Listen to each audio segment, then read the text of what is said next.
Assalamualaikum warahmatullahi wabarakatuh. Kembali lagi di channel Berita Mistis. Untuk kisah kali ini masih melanjutkan dari kisah yang sebelumnya. Sebuah kisah dari tulisannya Tina Astuti. Kisah yang berjudul Orderan Kue dari Alam Sebelah. Dan sebelum kita lanjut ke ceritanya, tekan dulu tombol like video ini. Dan jangan lupa tekan juga tombol subscribe channel ini. Nyalakan juga lonceng notifikasinya agar tidak ketinggalan cerita-cerita lainnya dari channel ini. Dan buat teman-teman yang pengen membaca langsung ceritanya, nanti silahkan saja kunjungi linknya yang nanti akan saya sertakan di kolom deskripsi. Dan seperti apa untuk lanjutan dari kisah ini, langsung saja kita masuk ke ceritanya.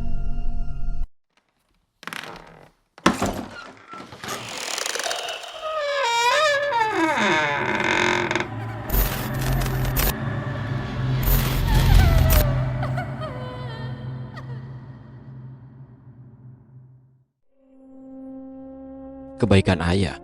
Aku dan Bang Ilham saling tatap. Mungkin Bang Ilham juga memiliki pikiran yang sama sepertiku. Aku bertambah penasaran, apa yang diperbuat ayah sehingga mereka dari alam gaib ini sampai berkata begitu. Padahal ayah dan mereka ini berbeda alam. Apa yang diperbuat oleh ayah saya, Pak? Beliau itu orang baik. Dulu sewaktu beliau muda, beliau bekerja di hutan sebagai penebang pohon. Awal pertemuan kami waktu itu, ayah kalian mengaji di hutan membaca surah jin. Saya yang waktu itu mendengarnya sangat menyukai dan membuat saya mendekat ke arah beliau untuk mendengarkannya. Beliau pandai mengaji, suaranya sangat merdu dan indah.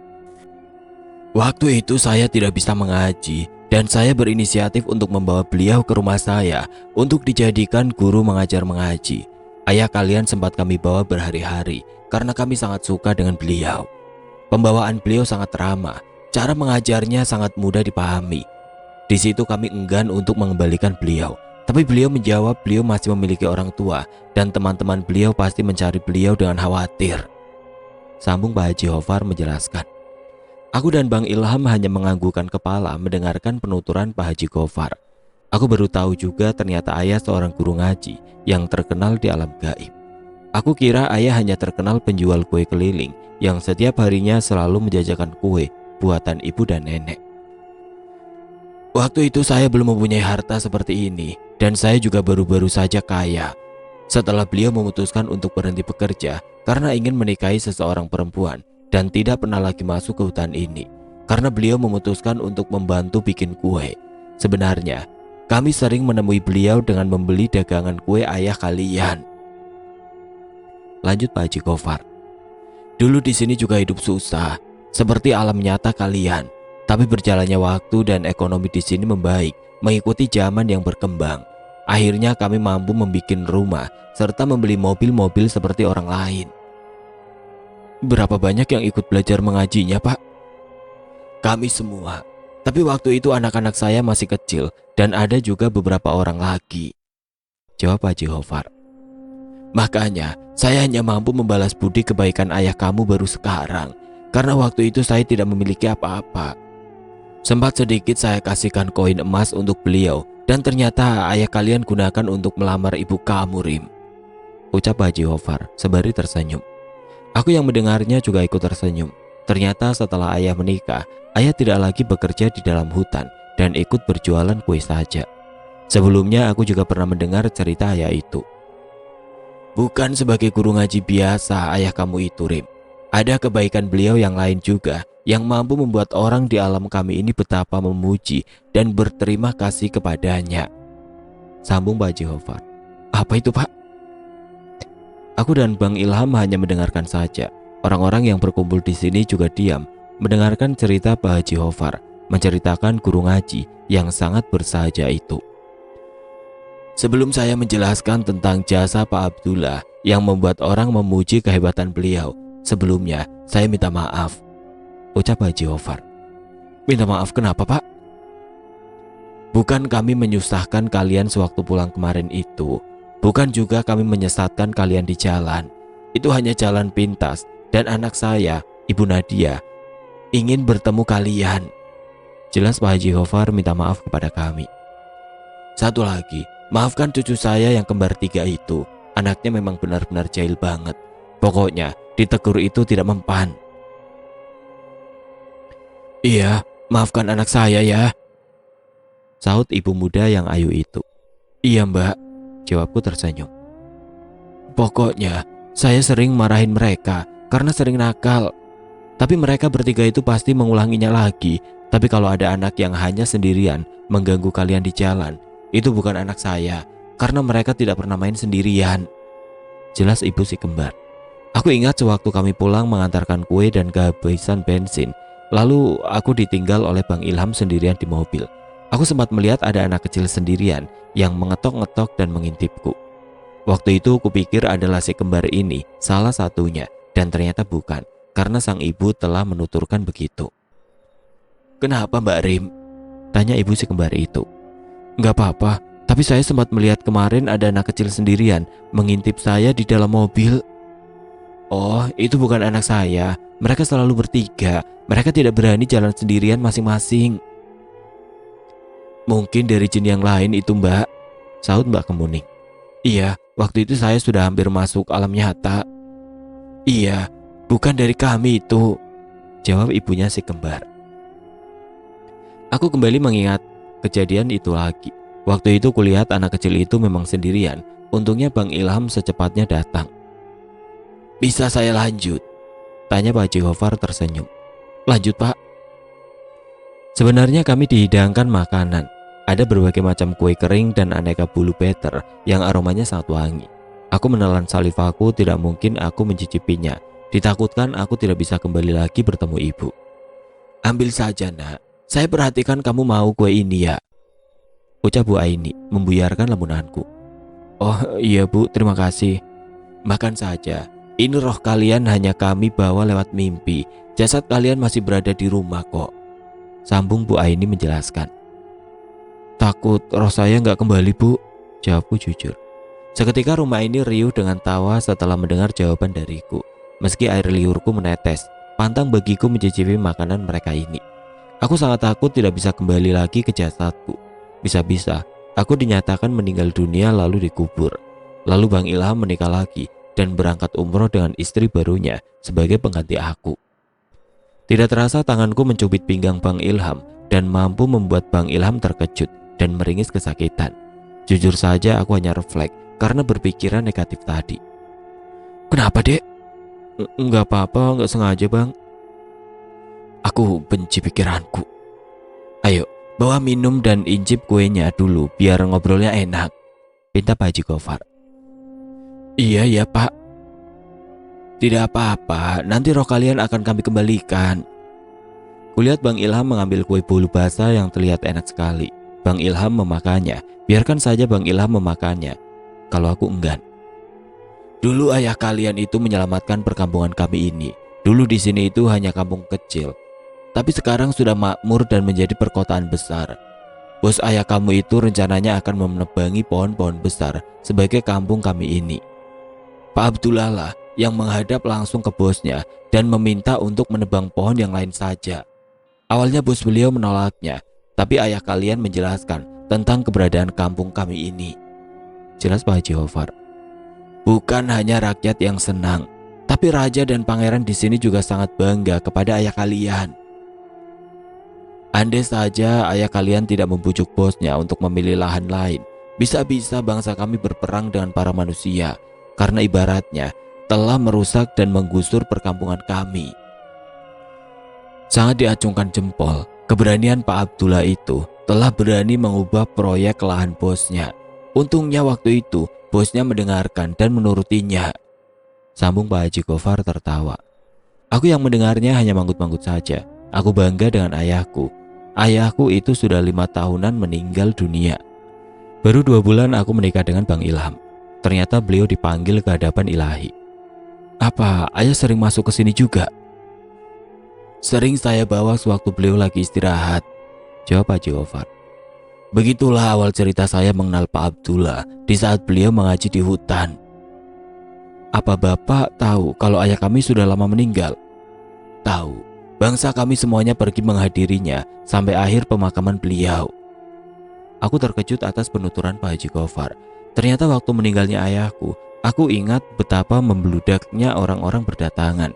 Aku juga sempat aneh dengan orang-orang yang berebut untuk mengangkat keranda ayah Hingga keranda ayah itu tidak diangkat 4 orang saja, tapi orang-orang saling menyambut keranda itu hingga sampai ke pemakaman.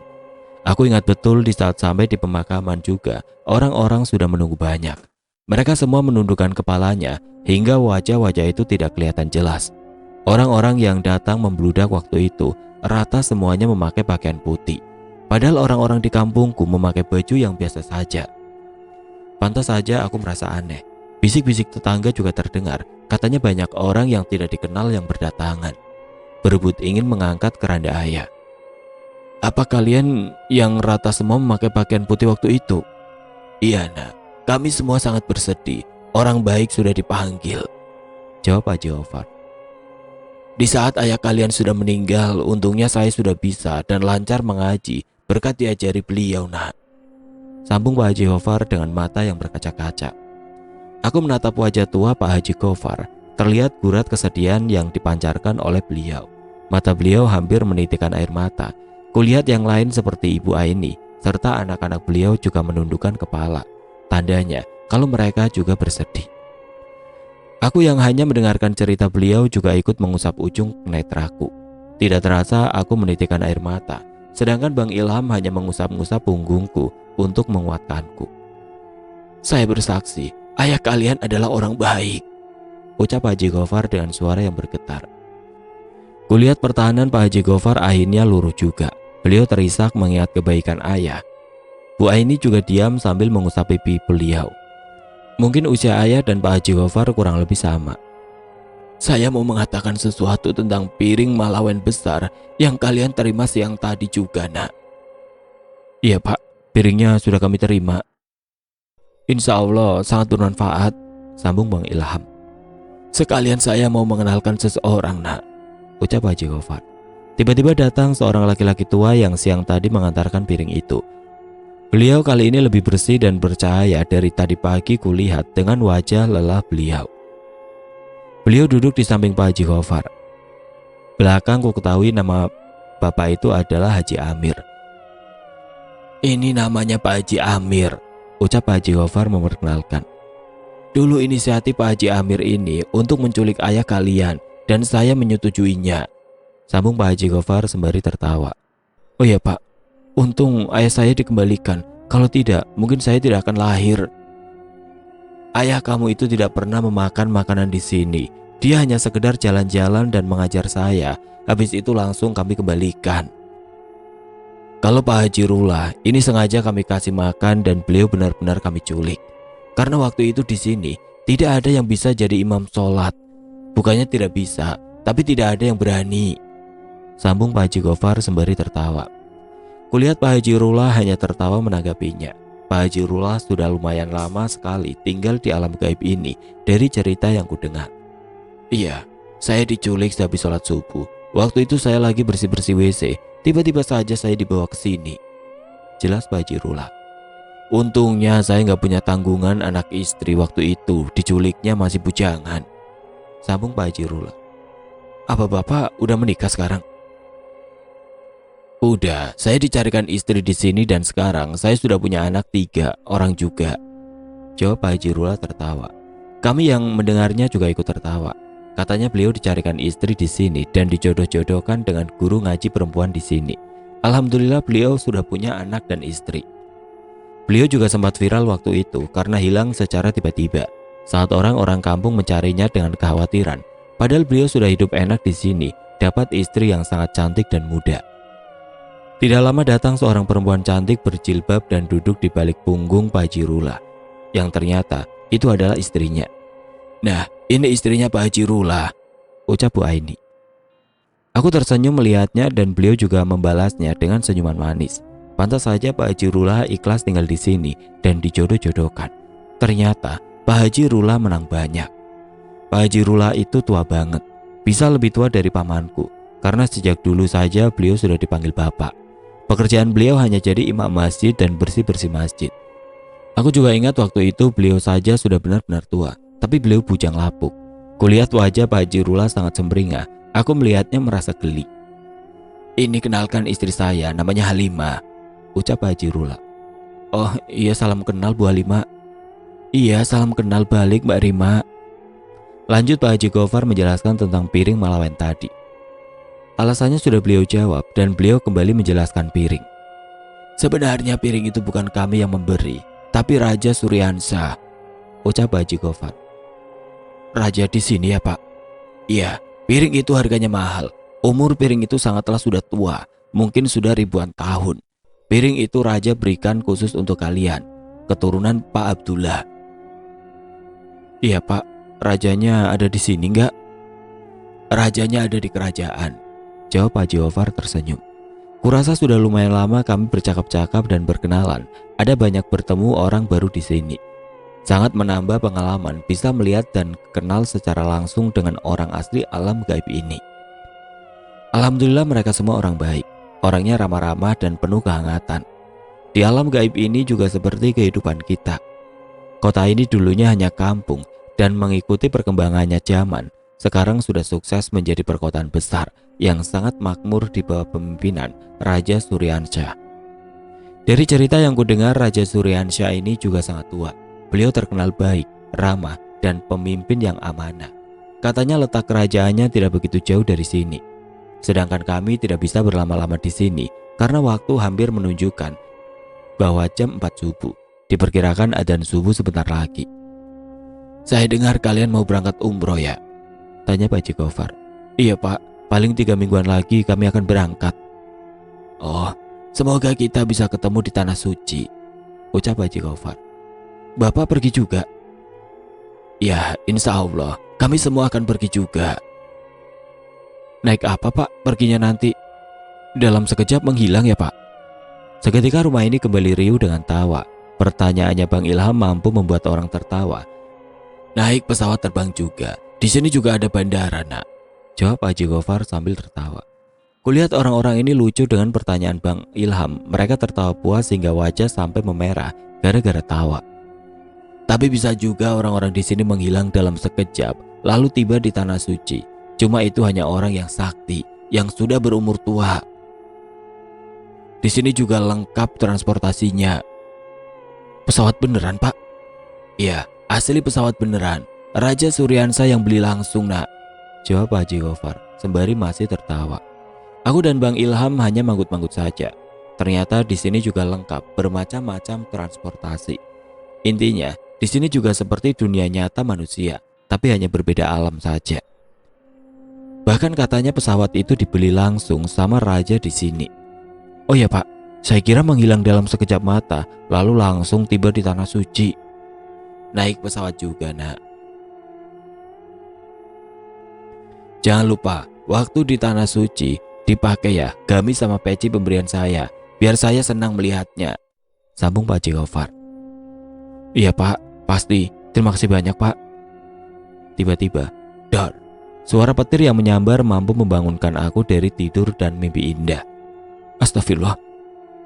Sedangkan Bang Ilham masih tidur. Sepertinya Bang Ilham belum sadar. Segera aku membangunkan Bang Ilham dengan menggoyang-goyangkan badannya. Aku takut Bang Ilham tidak sadar dan menetap di alam gaib karena Bang Ilham mencicipi kue bolu yang disuguhkan tadi. Bang, bangun. Bentar lagi adzan subuh ini. Iya, ini udah bangun kok. Cuaca sangatlah buruk. Hujan deras serta sambaran petir yang saling bersautan sangat menakutkan. Tidak lama terdengar suara azan berkumandang dari masjid terdekat. Bang Ilham bangkit dari tidurnya menuju dapur untuk bersih-bersih. Karena dapur, kamar mandi dan WC itu satu ruangan. Rumah ini tidak terlalu besar. Rencananya akan kami tambah dan renovasi setelah pulang dari umroh. Setelah selesai menunaikan sholat subuh, aku pergi ke dapur untuk membantu ibu memasak. Sedangkan Bang Ilham sudah nyantai di depan TV.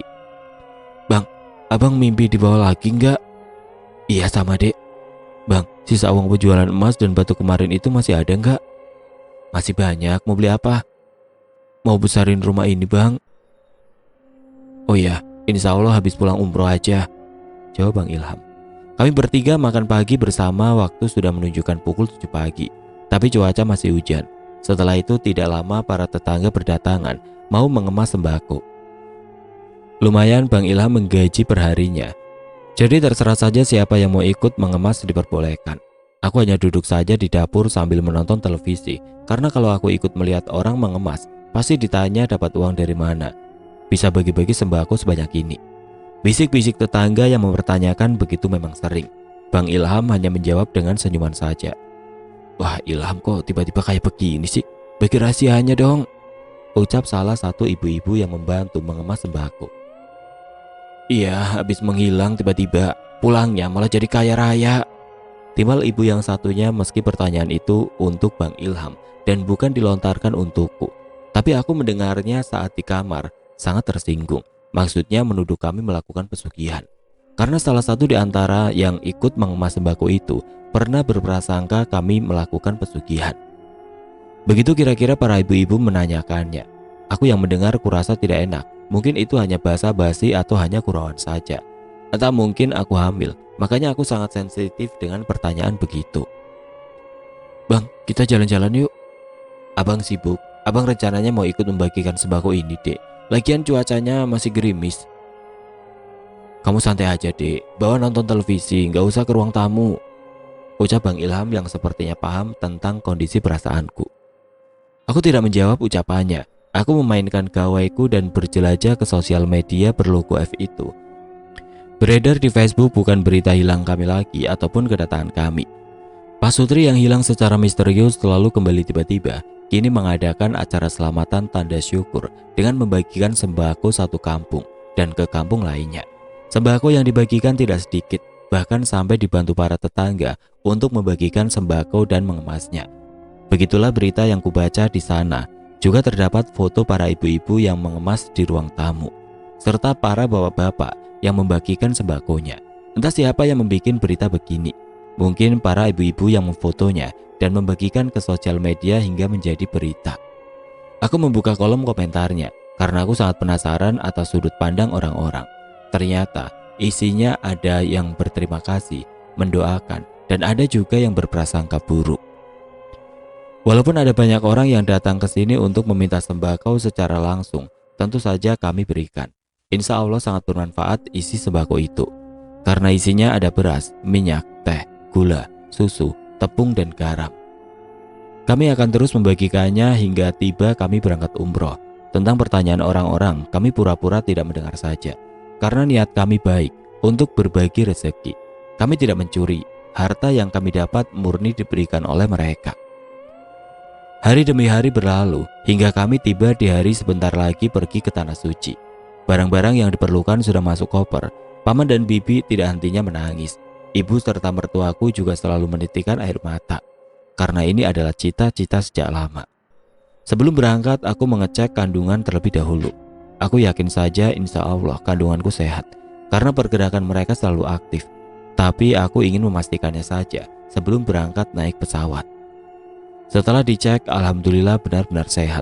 Aku juga diberi vitamin tambahan untuk kuat menjalankan ibadah suci ini. Bang, apa kita ketemu dengan mereka dalam keadaan sadar? Sepertinya kita akan bertemu dalam keadaan sadar, Dek. Tapi abang gak tahu juga. Kuharap kami memang bisa bertemu dengan keluarga Pak Haji Gofar dan yang lainnya, walaupun hanya melihat dari jarak. Hari yang ditunggu-tunggu sejak lama akhirnya tiba. Pagi ini sekitar pukul 10 pagi, kami akan diantar ke bandara. Ada sanak saudara yang mengantarkan kami beramai-ramai. Paman dan bibi tidak hentinya menangis, sebegitu bahagianya ke beliau. Kulihat ibu serta mertuaku juga tidak hentinya menangis. Kudengar beliau tidak hentinya mengucapkan alhamdulillah. Kuharap perjalanan ini mulus tanpa kendala dan selamat sampai tujuan. Aku tidak terlalu banyak membawa baju, karena aku ingin beli baju di Tanah Suci saja. Bang Ilham pun juga begitu. Aku juga membawa kresek hitam jaga-jaga kalau nanti aku mabok saat di dalam pesawat. Aku dan Bang Ilham tidak hentinya selalu tersenyum sumringah sambil berpegangan tangan. Kami menaiki pesawat Garuda Indonesia yang sangat besar sekali. Ada banyak penumpang umroh lainnya juga yang ada di dalam sini, membawa rindu dengan niat masing-masing. Aku duduk di dekat jendela pesawat dan di sebelahku ada Bang Ilham yang juga sangat nervous. Wajahnya memucat dan tidak berbicara sedikit pun. Bang, abang gak apa-apa kan? Bang Ilham tidak menjawab pertanyaanku, dia hanya menganggukkan kepalanya. Padahal pesawat ini belum terbang, tapi kami berdua rasa sudah mual. Aku tengok ibu dan mertuaku, beliau berdua bawaannya selalu mewek, hingga lupa akan mabuk perjalanan. Padahal ibu dan mertuaku itu juga tidak tahan perjalanan. Naik mobil saja mereka sering muntah. Tapi entahlah kalau naik pesawat kali ini, kulihat mereka lupa akan mabuk perjalanan. Karena mereka selalu menangis dan mengucapkan syukur akan tiba di tanah suci. Paman dan bibiku di belakang sepertinya mereka biasa saja. Tapi tangan bibiku juga sudah memegang kresek hitam. Bibiku juga seorang mabuk perjalanan. Pamanku mengurut pundak bibi. Sepertinya bibi sudah merasakan mual. "Bang, minum?" tanyaku sambil menawarkan minuman. "Enggak." Aku tersenyum geli melihat ekspresi wajah Bang Ilham. Sepertinya perutnya juga sudah enggak enak. AC pendingin pesawat ini juga sangat dingin. Ingin aku mematikannya, tapi tidak mengerti bagaimana. "Abang mau muntah?" "Iya." Segera aku menyodorkan kresek hitam yang kubawa dari rumah tadi. Tidak tanggung-tanggung aku membawanya ada 4 pak. Beginilah kami. Ini baru pengalaman pertama kami naik pesawat. Sebenarnya aku juga sudah merasakan tidak enak perut. Tapi aku memikirkan hal-hal yang menyenangkan nanti di tanah suci seperti beli baju dan berfoto-foto. Perasaan takutku yang ingin mau muntah ini kualihkan dengan memikirkan hal yang membuat aku bahagia. Tidak lama pesawat ini sudah berjalan mengelilingi lapangan ini. Berarti ini tandanya pesawat segera meluncur naik ke atas langit. Aku dan Bang Ilham tegang. Kulihat ke bawah, kami sudah menanjak naik ke atas. Aku diam, Bang Ilham juga diam saja. Kurasa tanganku dingin akibat grogi, tapi ketika aku memegang tangan Bang Ilham, tangannya lebih dingin dari tanganku. Suara gemuruh sangat nyaring. Aku memejamkan mata untuk tidur saja, karena kupikir perjalanan ini akan lama. Sesekali kulihat Bang Ilham mengoleskan minyak angin di tengkuknya. Sepertinya dia sedang mabuk. Hanya saja dia tidak muntah. Padahal setauku, Bang Ilham ini kalau pergi jauh kemana-mana naik mobil gak pernah mabuk. Apa berhubung ini pertama kali mungkin sangat takut. Aku melihat ke jendela. Yang kulihat hanya awan-awan saja. Rumah ataupun pohon tidak kelihatan. Aku mencoba untuk tidur saja. Kalaupun aku bawa ngobrol-ngobrol dengan Bang Ilham, percuma saja. Bang Ilhamnya mabuk juga. Alhamdulillah selama perjalanan menuju kota Jakarta, selamat dan berjalan mulus. Pesawat landing di Jakarta dengan waktu yang ditempuh sekitar 1,5 jam. Lumayan lama, tapi tidak lama banget juga. Kami berhenti di kota Jakarta untuk berganti pesawat selanjutnya. Setelah ini kami akan menuju Singapura. Kami di Jakarta tidak lama, mungkin sekitar 1/2 jam saja. Tapi nanti di Singapura akan lama. Dari yang kudengar, translate di Singapura sekitar 1 jam lebih buat jalan-jalan dan foto-foto di patung singa muntah air.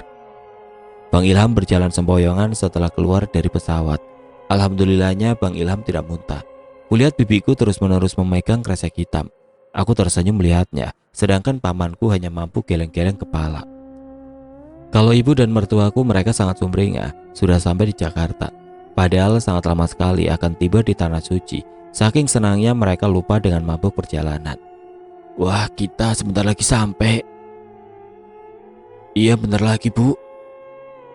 Kami akan menaiki pesawat selanjutnya yang juga Garuda Indonesia. Bang Ilham sengaja membayar mahal hanya untuk mencari pesawat yang nyaman untuk memboyong kami pergi ke tanah suci. "Bang, makan buah dulu biar seger," ucapku sambil menyerahkan buah jeruk. Bang Ilham hanya menganggukkan kepalanya. Aku pun membukakan jeruk itu. Baru kali ini aku melihat Bang Ilham begini. Biasanya selalu dia yang selalu menyemangatiku. "Bang, semangat dong." "Aku mual, Dek." Dengan sigap aku menyerahkan kresek hitam dan Bang Ilham memuntahkannya. Alhamdulillah, semoga saja habis muntah ini Bang Ilham membaik. Akhirnya Bang Ilham sudah membaik, langsung kuserahkan teh hangat dan nasi biar diisi lagi. Sekarang Bang Ilham udah bisa tersenyum. "Kenapa, Dek?" tanya Bang Ilham, sepertinya dia nggak enak kupandangi terus-menerus. "Nggak apa-apa, itu bibi kasihan. Nanti kalau sudah sampai Singapura pasti bibi senang. Dia sudah membawa HP mahal yang kameranya bagus untuk foto-foto katanya." Aku tersenyum menanggapinya. Tidak lama kami kembali menuju Singapura. Aku juga sudah menyiapkan kamera buat nanti foto-foto. Bang Ilham tertidur di pesawat karena kekenyangan. Sedangkan aku tidak bisa tidur lagi. Aku membaca zikir selama perjalanan menuju ke Singapura ini. Tidak membutuhkan waktu lama kami tiba di Singapura. Waktu perjalanan tidak sampai 2 jam, sekitar 1,5 jam lebih sedikit saja. Aku menyunggingkan senyum, tidak pernah aku bermimpi untuk bisa menginjakan kaki sampai di negara tetangga ini. Bang, kita sampai. Bang Ilham sangat sumringah, wajahnya berseri-seri. Bibi yang dari tadi mabuk juga sudah bisa membiasakan diri di pesawat. Beliau sudah membaik, apalagi setelah mendengar sampai di Singapura. Alhamdulillah. Alhamdulillah, tidak menyangka bisa sampai ke sini. Ada banyak jamaah umroh yang ikut ini. Mereka juga sangat senang. Dari cerita yang kudengar, ada yang menabung bertahun-tahun, bahkan berpuluh-puluh tahun, hingga bisa berangkat ke Tanah Suci. Alhamdulillahnya sekarang mereka sudah dipanggil untuk ke rumah Allah, langsung untuk menumpahkan rasa rindu yang membuncah di dada. Setelah sekian lama menahan rindu, akhirnya dalam hitungan jam lagi kami akan sampai. Kami menuju tempat ikon negara Singapura ini. Saat tiba di sana, aku dan Bang Ilham dibuat berkali-kali senang. Kami berfoto dengan berbagai gaya. Kami juga sempat foto keluarga bersama ibu dan bibiku. Gimana, Bi? Senang? Senang banget, apalagi ada yang mau membelikan baju. Pasar jauh, saut pamanku. Kami semua tertawa bersama-sama penuh kehangatan. Kapan lagi bisa begini? Piknik jauh sampai ke negara tetangga. Aku sangat memanfaatkan waktu di Singapura ini, karena kalau sudah pulang umroh, kami tidak mampir ke sini lagi. Mungkin hanya sebentar saja, itu pun hanya berganti pesawat. Alhamdulillah, batinku sambil menatap wajah-wajah orang yang kusayangi. Serta puas berfoto-foto, tidak lama kami kembali menuju bandara untuk meneruskan perjalanan ke Tanah Suci. Ini adalah pemberhentian terakhir dan selanjutnya akan tiba di Jeddah langsung. Sehabis ini akan membutuhkan waktu perjalanan yang lama. Kami akan menempuh perjalanan kurang lebih 12 jam tanpa henti. Bismillah, ucapku bersamaan dengan Bang Ilham menaiki pesawat Garuda yang sangat besar. Setelah masuk ke dalam pesawat, aku merasa baru sekarang merasakan mual. Setelah aku mendengar perjalanan kali ini akan lama, aku menggosokkan minyak angin di tengkuk, kepala, kaki, dan perut. Semoga saja bayiku tidak kepanasan saat aku menggosokkan minyak angin di bagian perut. Bang, bayi kita kepanasan nggak kalau aku gosokkan minyak angin di perut? Tidak, Dek, perut kamu kan tebel, jawab Bang Ilham terkekeh. Pesawat yang kami tumpangi kembali berjalan menuju tujuan Jeddah. Aku memutuskan untuk bersikir saja karena ngantuk tidak kunjung datang. Bang Ilham juga tidak tidur lagi. Tangan kami selalu berpegangan. Seakan perjalanan kali ini kami sangat romantis. Nanti kalau tiba di Mekah, selalu abang pegang tangan kamu, Dek. Kenapa? Itu adalah cita-cita abang sejak dulu, mengelilingi Ka'bah sambil berpegangan tangan dengan kamu, Dek. Biar romantis, sambung Bang Ilham. Biar nggak hilang. Baru saja aku ingin menanyakannya, tapi Bang Ilham menjawabnya terlebih dulu. Kurasa memikirkannya saja sudah membuat aku bahagia. Berpegangan tangan saat mengelilingi Ka'bah, itu kurasa itu adalah benar-benar hal yang sangat romantis. Sesekali Bang Ilham mensolawati perutku biar selalu sehat atas berkat solawat. Kulihat Bang Ilham juga selalu tersenyum. Aku tahu inilah waktu yang sudah lama ia nantikan, dan alhamdulillah rezeki kami sudah sampai. Aku ketiduran cukup lama. Tidak terasa kami akan tiba di Bandara Jeddah. Lampu-lampu bandara sudah kelihatan. Pesawat kami landing turun dengan perlahan. Mataku sangat segar. Akhirnya kami tiba di Jeddah.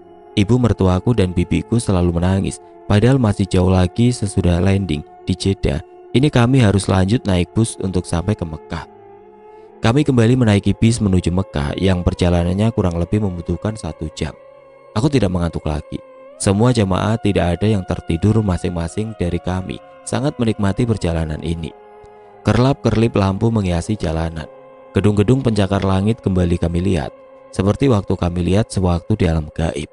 Bahkan perkotaan di sini dan gedung-gedungnya aku rasa lebih megah. Tidak sedikit pun aku berkedip. Aku dibuat terpukau dengan keindahan kota ini. Sesekali aku mengusap ujung netraku dan mengucapkan syukur tiada henti. Bang Ilham juga menitikan air mata. Matanya memerah, sesekali dia mengusapnya. Aku tahu orang-orang yang di dalam bis ini juga menangis, tapi itu wajar saja bagiku. Serindu-rindunya hati hanya mampu terobati oleh pertemuan. 1 jam menempuh perjalanan dari Jeddah ke Mekah, kami tiba di Masjidil Haram. Sebelumnya kami sudah mengambil mikat di pesawat ketika pesawat melalui area mikat Yalamlam. Kami langsung memasuki Masjidil Haram. Masjidil Haram memiliki pintu dengan jumlah yang banyak dan memiliki nama masing-masing di setiap pintunya. Kami memasuki pintu Bab Al-Fat yang terletak di sisi selatan komplek Haram, di mana Rasulullah SAW waktu penaklukan kota Mekah masuknya melalui pintu ini. Ibu serta mertuaku menangis tiada hentinya. Beliau berdua tidak hentinya mengucapkan syukur. Aku dan Bang Ilham juga ikut menitikkan air mata. Di saat khusyuk dalam kesedihan bahagia, tiba-tiba terdengar bibiku menangis sangat kencang. Entahlah, kurasa mungkin beliau sangat bahagia. Sesekali beliau berucap, "Ya Allah, apa salah hamba?" Aku tidak mengerti maksudnya apa. Lalu pamanku mendekati bibi. Kami semua juga mendengar, karena tangisan bibi sangat keras. "Kenapa kamu menangis segitunya?" tanya pamanku. Setelah ditanya begitu, bibiku malah semakin kencang menangis sehingga membuat orang-orang memandangnya. Aku sangat khawatir atas apa yang membuat beliau begitu. Ustadz Ahmad yang menjadi pembimbing kami juga ikut mendekat ke bibi. Beliau juga menanyakan hal serupa seperti paman tadi. "Ada apa, Bi? Apa bibi sakit?" "Bibi," jawab bibi terbata-bata. Aku sangat penasaran apa yang telah membuat bibi menangis. "Bibi tidak melihat kabarim. Apa salah bibi?" jawab bibi sambil terguguk. "Astagfirullah." Serentak kami mengucapkan istighfar. "Belum, Bu. Kita harus turun lagi pakai lift, baru bisa melihat Ka'bah," ucap Ustadz Ahmad sambil tersenyum. Kami semua tertawa. Bahkan paman tertawa terpingkal-pingkal. Jamaah lain yang satu rombongan kami pun juga ikut menertawakan. Tiba-tiba di saat asik menertawakan bibi, ada anak kecil yang menarik bajuku hingga membuat terlonjak kaget. "Astagfirullah." Ku coba menengok, ternyata anak laki-laki yang sangat tampan sekali. Mungkin anak Arab yang kehilangan ibunya. Tidak lama datang perempuan bercadar hitam dengan pakaian yang serba hitam, memeluk anak laki-laki itu secara tiba-tiba. Mungkin itu adalah ibunya. Aku merasa masih trauma dengan melihat anak laki-laki begitu tadi.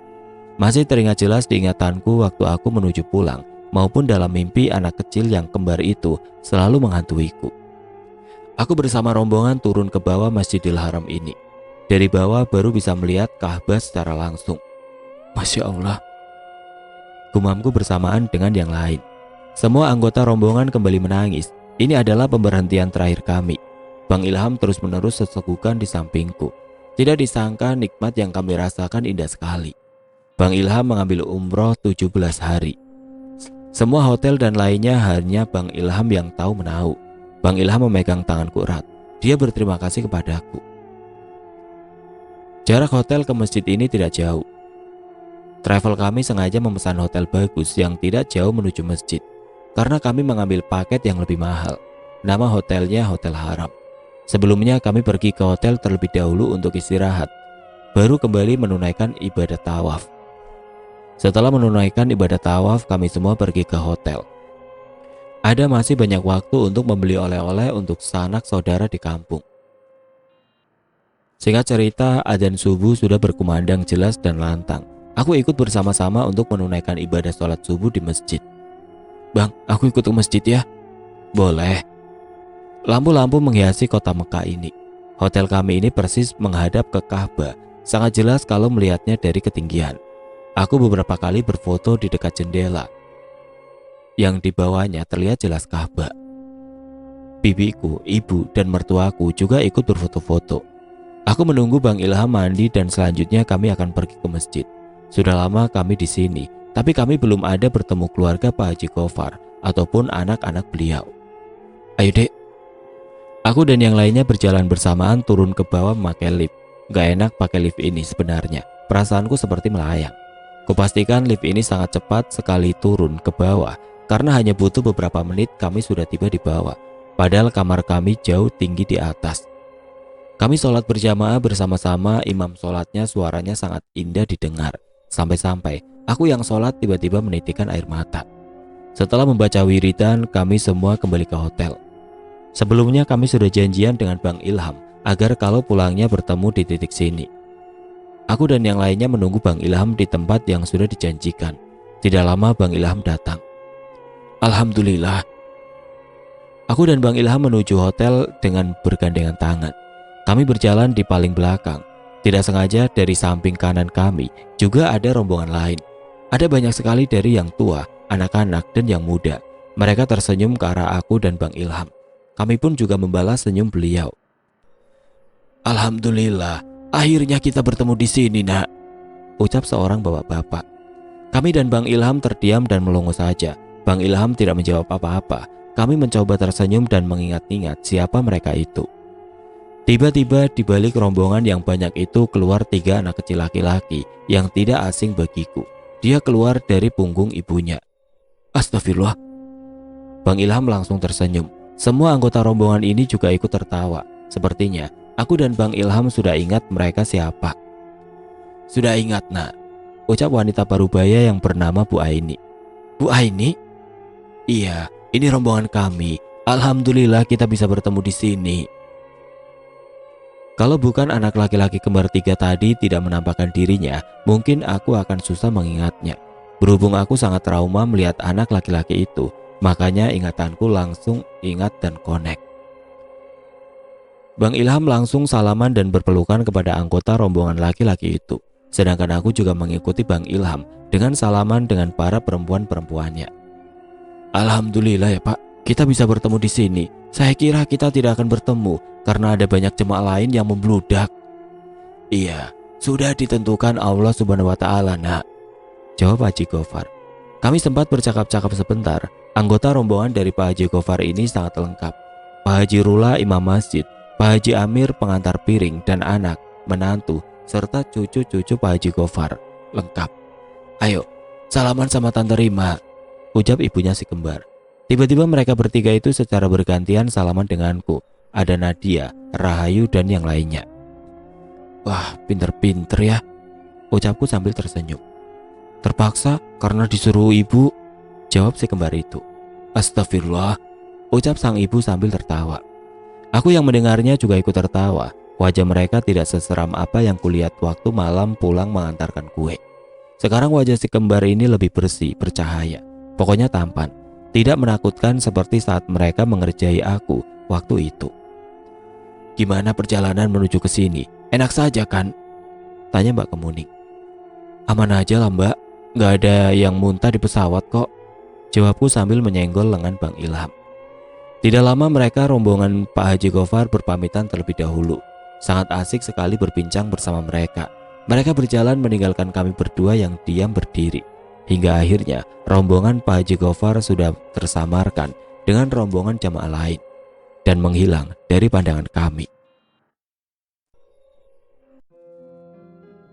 Oke teman-teman, sampai di sini dulu ceritanya. Nantikan kelanjutan kisah ini di video berikutnya. Agar tidak ketinggalan, klik tombol subscribe channel ini dan nyalakan lonceng notifikasinya. Wassalamualaikum warahmatullahi wabarakatuh.